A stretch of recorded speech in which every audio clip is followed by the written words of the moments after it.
Discovering Worth by Rachel Gwilym. I brought a Swiss cheese plant when I moved into my new house. Homelessness had preceded this relocation, and I felt very, very sad about where I was ending up. There were lots of things I was grateful for, but the overriding experience was one of loss for everything that had gone before. The plants were an attempt to create beauty in the midst of what I perceived to be a lot of ugliness.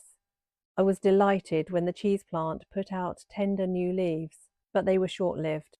The brown shriveled leaves didn't surprise me. I was of the opinion at the time that everything I touched turned to shit.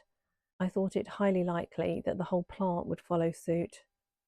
Part of my self-care routine was to walk along the beach every day, whatever the weather, even when the wind was so strong that it could hold me up when I leant on it with all my weight.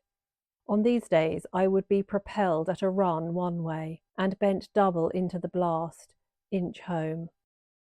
As I was held by the wind, the fierceness and majesty of the natural world soothed my wounded spirit.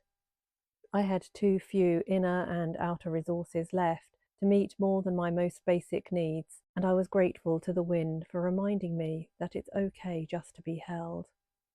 Beachcombing has been my abiding love. So, lacking any horticultural knowledge or the capacity to acquire new skills, I adorned the base of the cheese plant with pretty shells. There seemed to be some kind of fungus cohabiting the pot, which was, I suspected, contributing to its failure to thrive. I made an effort, in between the self-deprecating thoughts, to remember to express gratitude to my green friend. Regular bathing in magnesium salts and pine essence was another of my daily self-care rituals as I tended the pain that had brought me to my knees. Warm water triggers the body's production of oxytocin, the love hormone, in the same way that a hug would. In my lonely state, this was exactly what I needed. My plant added a touch of spa to my drab bathroom, and I remembered to thank it for helping me recall the luxury of a steam room or the serenity of an outdoor pool.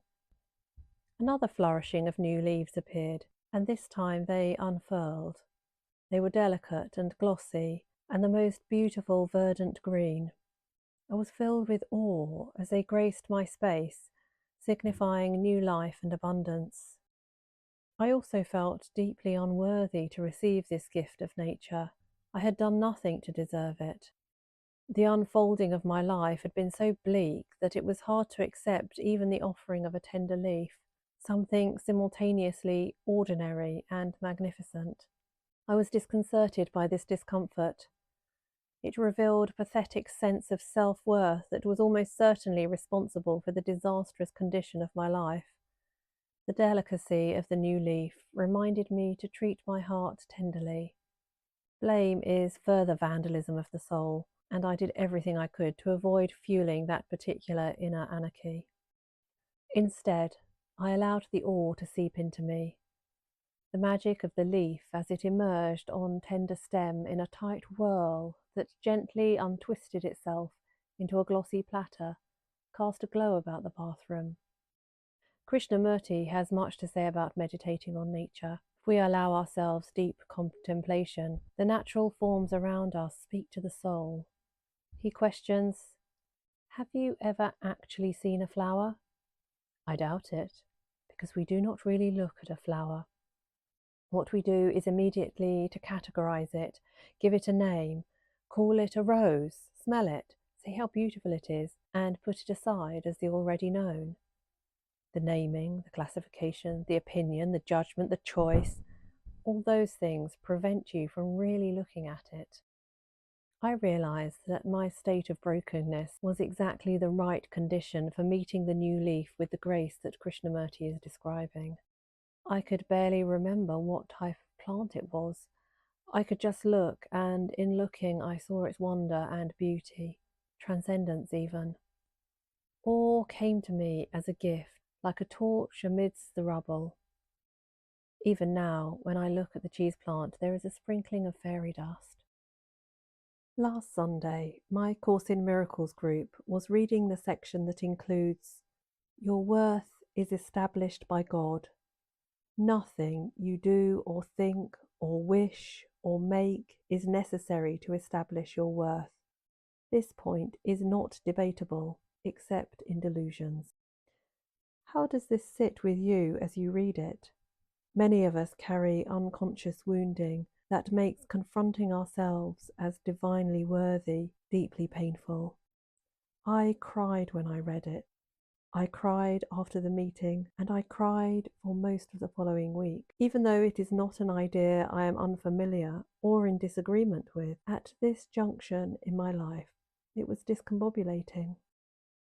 The ego has built a shabby and unsheltering home for you because it cannot build otherwise. Do not try to make this impoverished house stand. Humility is a lesson for the ego, not for the spirit. Spirit is beyond humility because it recognizes its radiance and gladly sheds its light everywhere. I thought of the monstera and how its tender leaf had revealed something transcendent to me when I felt especially worthless. Can I touch that same radiance within my own being while the worthless chimera is cavorting through the mind? It seems to me that our irrefragable luminosity is best approached by ignoring the ego's shabby constructions. Without the succour of our attention, they die, and the death rattle frightens the ego and makes us feel very wobbly. I think this is what the psalmist is referring to when he describes the valley of the shadow of death. It is a path we must traverse, but we are ambushed by nothing more dangerous than shadows. Krishnamurti exhorts us to look unflinchingly at death, to find out what it is. As I look through the tears, I perceive a light, a torch amidst the rubble as the ego's house of cards implodes. If you're feeling unworthy and want support to get in touch with your radiant heart, book a free call with me using the link below.